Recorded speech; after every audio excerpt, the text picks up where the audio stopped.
ہے، لیکن جب مکہ کی وادی میں پہنچے، جب نہ انسان، نہ درخت، نہ پانی،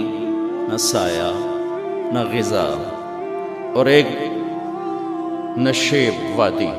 جس کے چاروں طرف پہاڑ، صفا، مروہ، جبل ابی قبیس اور جبل ہندی یا جبل عمر، آج کل اس کا نام ہے، پتہ نہیں اس وقت کیا نام تھا،